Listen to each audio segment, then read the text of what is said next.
Quand on veut insulter une femme gravement, on la traite de pute. Et quand on veut insulter un homme gravement, on le traite de fils de pute. Bonjour, je m'appelle Noémie Delattre et je suis actrice. Je suis aussi autrice et metteuse en scène, mais ce sont deux mots que mon correcteur orthographique n'accepte pas. Non, il me les souligne en rouge, le con. Enfin non, il commence par me proposer en remplacement actrice et menteuse en scène, je vous jure que c'est vrai, et si vraiment j'insiste, il me les souligne en rouge. Sympa. Même si l'Académie française a eu l'extrême bonté de ne pas s'opposer à la féminisation des titres et métiers. Oh, merci Académie.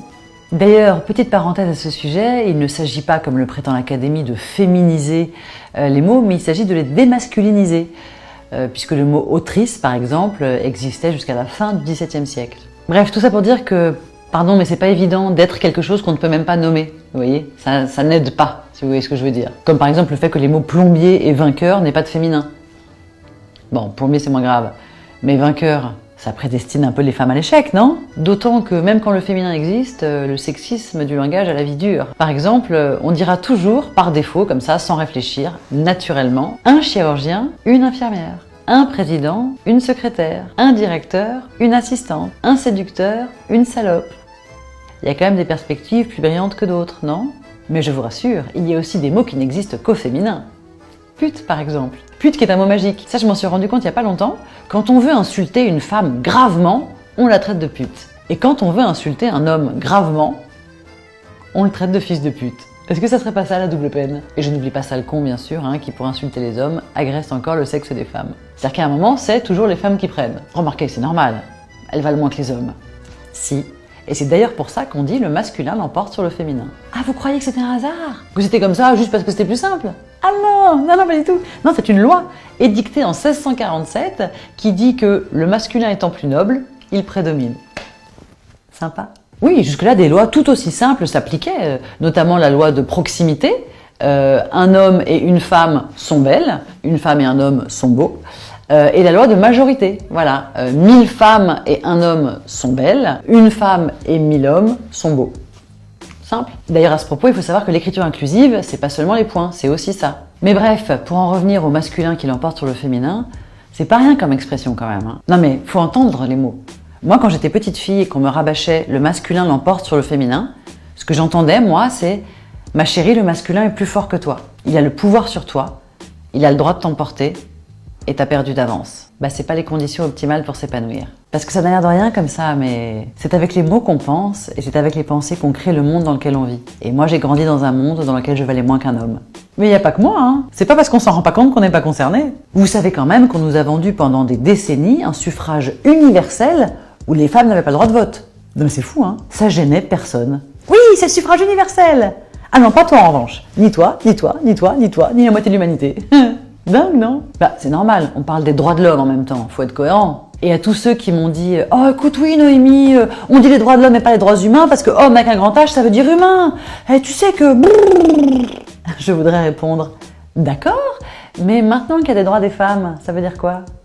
Que les femmes ne sont pas des humains? Eh non, c'est pas drôle, c'est chiant. » Voilà, donc à un moment, ça suffit. Il serait peut-être temps de faire comme tous les autres pays du monde et parler de droits humains. Tant que les Blancs ne considéraient pas les Noirs comme des humains, ils les traitaient comme des bêtes. Tant que le générique d'humain sera homme, les femmes ne seront pas traitées à égalité. Non, le masculin n'est pas neutre. Tiens, puis à propos de femmes, de noirs et de mots, j'ai un petit jeu. Un petit jeu génial pour savoir si un propos est sexiste ou pas. Vous remplacez femme par noir.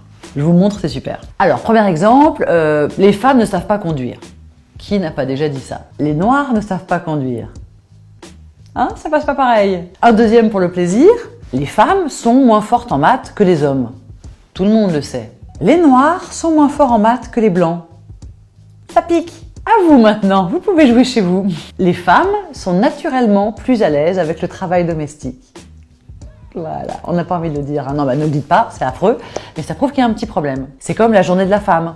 Voilà, je pense qu'on est une immense majorité à avoir déjà employé cette expression. Vous imaginez si on disait la journée du noir? La journée du noir, c'est pour moi, c'est cadeau. Et en plus, ce qui est génial, c'est que ça marche avec toutes les généralités, même positives. C'est-à-dire que s'il est raciste de dire les noirs ont le sens du rythme, eh bien il est sexiste de dire les femmes ont le sens d'organisation. Voilà, c'est sexiste et c'est con.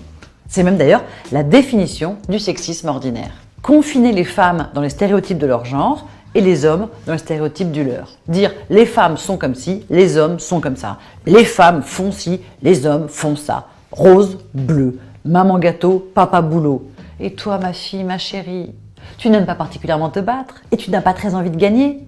Alors tu resteras toute ta vie seconde, deuxième, femme de, fille de, assistante de, un petit pas derrière l'homme, moins reconnu, moins payé, moins vainqueur. Et toi mon fils, mon chéri, tu n'auras jamais mal et tu n'auras peur de rien. Tu ne montreras jamais tes faiblesses. Tu vivras caché avec tes peines et tu te battras tout seul contre tes démons. Parce que tu es fort et parce que tu es vainqueur et parce que les hommes sont des guerriers et que les femmes sont délicates. Et alors pour bien voir jusqu'où va la connerie de ce genre de stéréotype, puisque les femmes sont supposées être douces et délicates et les hommes guerriers et vainqueurs, si vous voulez gagner la guerre, vous envoyez qui? Jeanne d'Arc ou Éric Zemmour? CQFD. Et pour changer les mentalités, j'ai une proposition à vous faire. Vous savez que si vous êtes une femme en France, la devise de votre propre pays vous exclut purement et simplement liberté, égalité, fraternité. Ah bah pardon, fraternité c'est pour les frères, sororité c'est pour les sœurs, et c'est solidarité qui est pour les deux. Là, on exclut juste la moitié de la population. Vous imaginez si la devise c'était liberté, égalité, sororité? Mais ça serait la révolution, à juste titre d'ailleurs. Je suis désolée mais je suis une citoyenne, je vote, je paye des impôts, et je veux que la devise de mon pays me prenne en considération. Liberté, égalité, solidarité. Et pourquoi je pense que ça aiderait grandement à changer les mentalités? Pourquoi je pense que ça n'est pas un détail? Eh bien parce qu'aujourd'hui en France, on peut naître, vivre et mourir en ignorant qu'il y a un problème d'égalité entre les hommes et les femmes, en ignorant qu'il y a une question des femmes. Si on fait cette réforme, les enfants dès 6 ans apprendront qu'en 2020, oui je suis très ambitieuse, la devise de leur pays aura changé. Pourquoi? Parce que la précédente était sexiste. Bim, dès 6 ans, ils ne peuvent plus ignorer qu'il y a un dossier. Après, à nous d'aiguiser leur curiosité et de répondre à leurs questions.